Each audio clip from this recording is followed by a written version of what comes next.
High. তো আজ যাব আমি একটু হংকং মার্কেটে কিছু জিনিস কেনাকাটি করতে। আর কি কি জিনিস কিনছি এবং কি কারণে কিনছি সবই বলবো আপনাদের।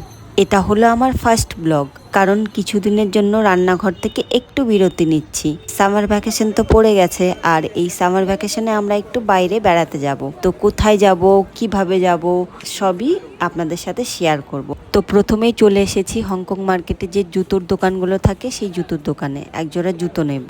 তো কয়েক জোড়া জুতো ট্রাই করলাম, তার মধ্যে এই সাদা রঙটা বেশি ভালো লাগলো, তাই সাদা রঙের জুতোটাই নিয়ে নিলাম। আর এটার দাম পড়লো মাত্র 200 টাকা।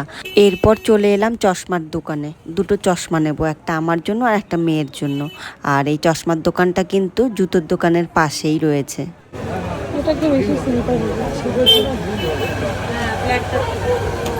সেম, খালি এটা গ্লাসটা এই দোকান থেকে দুটো চশমা নিয়ে নিলাম। আর আমি যে কাঁধে একটা ব্যাগ নিয়েছি, এই ব্যাগটা কিনেছি, এই ব্যাগটার দাম নিয়েছে মাত্র 150 টাকা।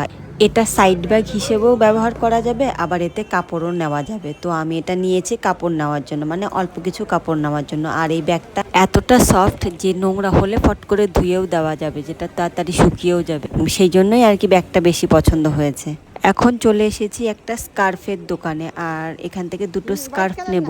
আর আজ আমার সাথে এসেছে আমার পিস্তাতো বোন। তো ওর একটা ফেসবুকে পেজ রয়েছে, পেজটার নাম হলো দীপ্তি লাইফস্টাইল। তো আমারও কিন্তু একটা ফেসবুকে পেজ রয়েছে, the world in kitchen blog বলে।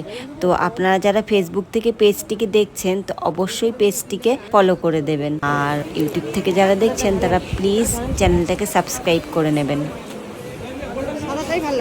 আর এই যে দোকানগুলো থেকে আমি জিনিসগুলো নিচ্ছি, প্রত্যেকটা দোকানে কিন্তু একদম মানে পাশাপাশি আর কি, কাছাকাছি, মানে হংকং মার্কেট, বিধান মার্কেট একসাথেই। আর এই মার্কেটের অ্যাড্রেসটা হবে হচ্ছে শিলিগুড়ি বিধান রোড। বিধান রোড থেকে বাঁদিকে ঢুকলেই বিধান মার্কেট, তার ভেতরেই রয়েছে হংকং মার্কেট। আর এটা হলো বিধান মার্কেটের হনুমান মন্দির। তো আজকের মতো এই পর্যন্তই, এরপর দেখা হবে নেক্সট ব্লগে। Tata, bye bye.